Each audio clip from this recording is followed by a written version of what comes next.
Hey guys, this is CITYWLKR with the Crimson Children Collective, and in today's video I'm going to be showing you how you guys can set up Voxengo span for the best results. If you guys don't know already, Voxengo span is a frequency display plugin so that you can use that while you're producing or while you're mixing and mastering in conjunction with maybe a reference track for the mixing and for the mastering. Or if you just want to keep an eye out on your frequencies and stuff. I'm going to be showing you guys how I've got mine set up with all the settings, the frequency ranges, response time and everything.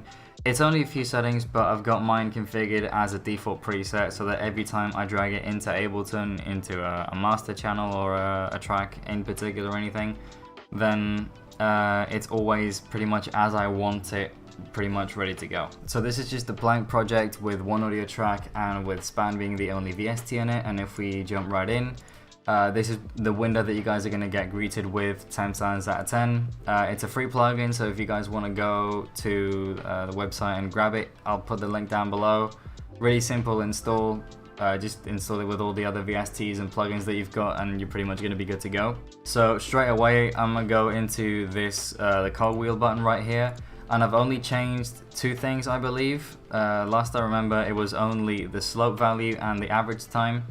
The slope for me is on 2.34 because it's going to be closer in terms of similarity to FabFilter Pro Q2 and to the Fletcher-Munson curve, which if you guys don't know already, the Fletcher-Munson curve is basically speaking the frequency region that our ears can perceive as least ear piercing and most ear piercing. So ranges like 3000 hertz.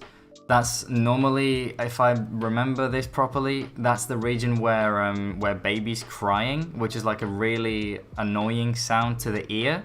That's where I believe that's located. I might be wrong though, so don't quote me on it. But it's basically, the Fletcher-Munson curve basically just tells you what frequencies in the audio spectrum are most harmful to our ears and what frequencies are least harmful, basically. So that's why I've got mine on 2.34 because it's going to give me a closer representation to what the Fletcher-Munson curve dictates, and also just a closer similarity with FabFilter Pro Q2. And then yeah, the last thing that I've changed here is the average time, and this is pretty much the response time of how quick the actual EQ display of everything is gonna be, how quick it's gonna be. So this is, I think, 300 milliseconds, which is pretty much real time. Like, I'd have it on 0, but it would be like such a quick, it would be so fast that I wouldn't even be able to tell any difference, or wouldn't be able to pinpoint anything that I want to, boost or take down a little bit.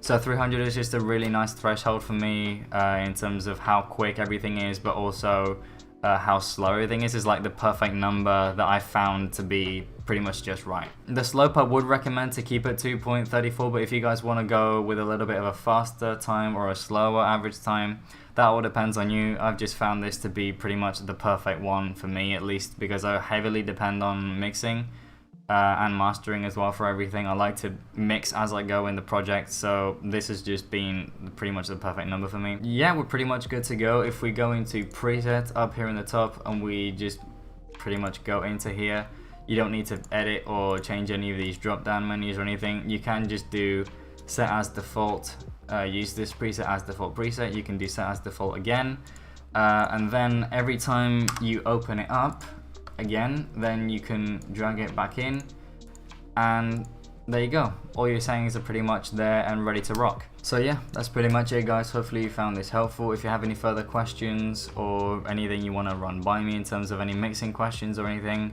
please don't be afraid to drop them below. I'll do my best. I'll do my best to try and answer them as quick as I can and as best as I can as well. So yeah, I'll leave the link down below to where you guys can get span. It's a free plugin, there's no bullshit, it's pretty much straight from the Voxengo website. And yeah, that's it from me. Hopefully you guys learned something new today, and yeah, peace.